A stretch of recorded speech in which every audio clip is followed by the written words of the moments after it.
Hello, everyone, and welcome to our special online celebration of Martin Luther King Day. I'm Jandar, that science guy from the Great Lakes Science Center, and boy, do we have a great show for you today. Now, according to a recent NASA article, most Americans take access to reliable, fast, wireless internet for granted. And yet, in underserved communities, reliable internet access can be as elusive here on Earth as it would be on the moon.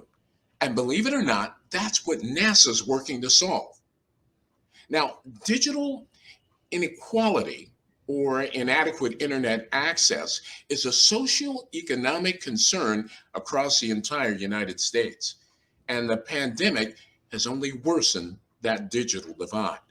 In Cleveland, home to the NASA Glenn Research Center, a study by the National Digital Inclusion Alliance found that about 31% of the city's households have no broadband access.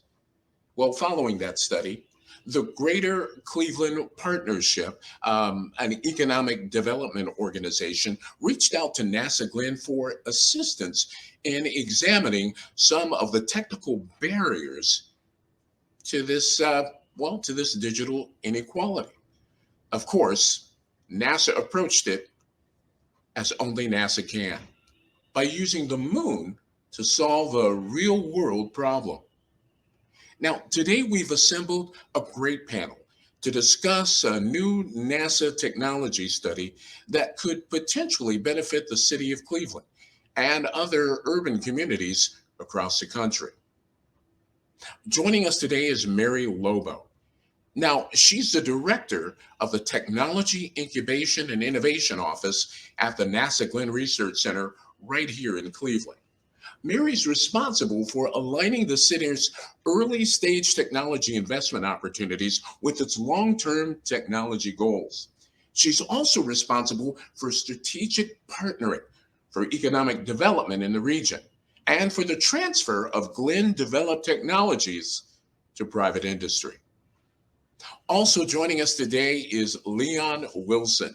He's the chief of digital innovation and the chief information officer at the Cleveland Foundation. Wow. In his dual role, Leon is part of an executive committee that leads the foundation's Information and Technology Services Department, focusing on strategic transformational use of technology and data within the foundation. Boy, that's a mouthful, but it's such amazing work. Additionally, as the chief of digital innovation, Leon oversees the foundation's digital excellence grant making strategy that's geared towards building a stronger, more equitable, and inclusive digital community, which includes elevating Cleveland's position as a major regional smart community and technological innovation hub. Now, we've got great guests and we've got you. Let's go ahead and get started. And of course, to our guests, welcome to you both. Now, so many of our regular viewers were thrilled to learn that the two of you would be featured, our featured STEM professionals on this panel. Mary, Mary is a woman of color working at NASA. Can you tell us a little bit about your career journey? Yeah, sure. First, let me say it's a pleasure to be here with you today, John Dar and Leon, and the Great Lakes Science Center community for this discussion. I was born and raised in East Cleveland, and I am a proud graduate of East Cleveland Public Schools. And it was there that I was identified to have aptitude in math and science. And I'll say it has been shown that one of the key factors on if a child, and especially a girl, would choose a STEM career is early exposure, having role models, and strong encouragement. And I was fortunate to have both of those at school and at home. So I can remember that one of my most influential experiences was when I was competitively selected to spend 3 high school summers at Phillips Academy in Massachusetts in the MS Square program, and that is math and science for minority students. And it was in that intensive program that I really got a chance to explore my passion for math and science in a highly supportive environment. And it was there that I decided that STEM would be my chosen field of study. So from there, I went on to get my bachelor's of science in mechanical engineering from Case Western Reserve. And after gaining a few years of experience working as an engineer in private industry, I joined the NASA family at Glenn Research Center and have been supporting both aeronautics and space missions in various capacities for the majority of my professional career. Wow, that is so very very impressive. Now, Leon, so many of our viewers are young people with a genuine interest in pursuing a career in internet technology. I'm sure that many of them and their parents too would like to know how you got started on your career path. Well, thank you, John Dye, and I'm really happy to be part on this panel. And similar to Mary, I got my start in high school. I was fortunate to attend a prominent high school back where I used to live, Detroit, Michigan, Detroit Cats Tech, where we always proud to say the high school that Diana Ross went to, and many, many other prominent people. But at that high school, we were blessed to have a computer lab, and this was in the early to mid 80s, and I gravitated to it. I loved it. I was really intrigued. Had a great first computer science professor at that time, and said, "This is what I want to do when I went to college." So as I started seeking colleges back in Michigan and across the country, I was looking for schools that would allow me to enter into computer science, which was still a somewhat nascent, degree back then. And you think about it now, everybody's into it, but it was just spinning off from the School of Mathematics back in the day. But I got my bachelor's in computer science from Michigan State University, and had a very successful career in corporate America, working in a lot of firms, a lot of big companies. My first start was in Minneapolis, Minnesota, working at General Mills for Wheaties and Yoplait yogurt and things of that nature. So that was really really fun. But eventually, as I went in a lot of different other careers in a lot of different industries, and still accelerating and advancing my exposure to technology and the way that technology can improve society, I then ventured off into the nonprofit side of the field and started helping nonprofits understand how they can leverage technology. And that's where I really understand the tremendous social impact that technology can have in communities, especially urban communities. Fast forward to where I am today, and that's really what now I get paid to do, is do really investment and funding and helping address and making sure that all residents, no matter what your economic status is, to be able to fully participate in this new digital economy. Wow. That is amazing. And it's so neat to hear from both of you how you've been able to take a passion that you had and you're able to get paid for it and paid well for the work that you do. Now, Mary, there has been so much talk about NASA's Artemis program and the agency's plans to return humans to the moon and to establish a permanent presence there. We understand that NASA Glenn was involved in a pretty important project, and that project was related to the overall goal with some on Earth applications. Can you tell us a little bit about the project and how it will support future Artemis missions? Sure. Well, first, let me say we are very excited about Artemis, which is going to take us to the moon and onto Mars, and even other things that you all been hearing in the news, like the deployment of the James Webb Space Telescope and all these other major missions that are on our horizon. And as we take steps to solve the challenges for those missions, oftentimes we develop ideas or technologies that also can be used here on Earth. So when our friends at the Greater Cleveland Partnership engaged us in the discussion about the digital divide in Cleveland, we asked a team of engineers and communication experts to try to apply a hypothetical lunar Wi Fi framework here in the city.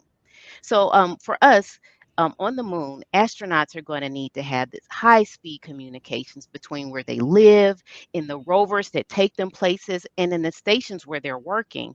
And that's very similar to a community like here on Earth. And in this study, we determined that by connecting 20,000 Wi Fi routers to poles that are spaced about 100 yards apart, that you can get strong enough Wi Fi signals to all the homes to satisfy the internet needs for your school and work. So you may not be able to do gaming on that system, but you certainly can get your homework in with that. And we are proposing the same type of network that could be used in a camp on the moon. Wow. Wow, that's incredible. Just incredible. Now, Leon, because of your role with the Cleveland Foundation, working to address issues involving broadband access and digital inequality here in the greater Cleveland area, I'd like to direct this next question to you. In your opinion, what will be the impact of a project like this on a typical family in one of Cleveland's test neighborhoods? Great. Well, thank you for asking the question. So, if the project is successful, as Mary mentioned, where you're not only able to provide internet access, but broadband level speed internet access, and I think that's the key point of it. Then it will definitely make a significant impact in many of our communities, especially the community that you're going to pilot. Because as you see, as what you and I are doing right now, it's not just about downloading anymore. Ever since the world shut down in March of 2020, upload speed became just as important as download speed. And while, as Mary said, well, they may not be able to do gaming, it's going to be pretty damn close.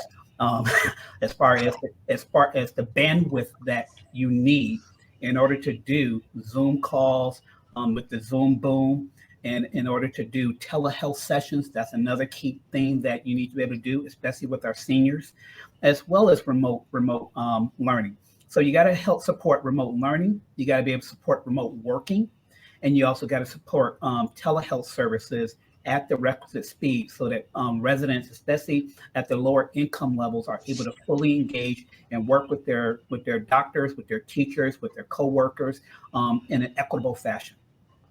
Wow. Wow. And it sounds like this study that Mary's been working on is going to be able to do that on the moon, and that same technology will be able to be applied right here on Earth. That's just amazing. Mary, now that the study is complete, what are the next steps for NASA? Yeah, well, we shared the results of the studies with GCP and others. And since that time, Cuyahoga County did issue a request for proposals so that commercial providers can use this information to try to start addressing providing better internet access solutions. And this is just one of the possible technical solutions that could be incorporated in that. In regards to NASA, this is one of many components to a very complicated challenge when it comes to living and functioning on the moon long term. And we're glad that we were able to be able to contribute this piece of information to that. And overall, I mean, we believe that the road to the moon and Mars runs right through NASA Glenn Research Center. And that's because of our ability to use our expertise to conduct studies like these, as well as to perform testing of spacecraft and components in our world-class test facilities. So we are going to continue to contribute to research that will strengthen that tie between space and us right here in Ohio. Wow. Wow. Well, we certainly are talking to the right people. Um, Leanne, I've got the same question for you. Now that the study is complete, what are the next steps for Cleveland? Where do we go from here? Well, the next thing we need to do is to bring the right partners, the right public-private partners together to really think through how do you actually execute and operationalize this. Because NASA can do the study, but NASA isn't going to be the internet service provider. So who is going to be the service provider that when the wind blows and one of the Wi-Fi routers or repeaters breaks it, who's going to be out there to replace it and swap it out? Who's going to maintain it? Whose budget is it going to be responsible to tee it up, to get all the cherry pickers all across to mount all these different devices? So you got to get into the weeds. You got to bring the right partners from City Hall, from the county, from Cleveland Public Power, First Energy, and whomever else is going to be responsible for managing this. Because again, from an equity standpoint, especially when we're talking about Clevelanders, and again, in some respect, with Mary being from East Cleveland, it's not just a Cleveland issue; it's an East Cleveland issue. It's a inner ring suburb issue. It's not just Cleveland proper. So that means you bring in a county and other mayors together. You got to be mindful that again, when something breaks, do residents know who they can call? The reliability of it is equally as important as teeing it up. So we got to bring the right partners together and really start thinking through how do we scale this, starting small but working our way big. I think here in Cleveland we do have an issue with pilotitis, where we do tons of pilots, but we never take a pilot to full implementation deployment. And in my mind, that's really not a pilot; that's an experiment. Pilots are meant to scale, and experiments are meant to just try something out. So I want this to be a pilot that we can definitely scale to all the surrounding neighborhoods that really need this. I got you. I got you. And that makes a lot of sense. And since you brought it up, if you don't mind me asking, we've all heard and read in the news about the new infrastructure law that includes about $65 billion for improving internet access across the country.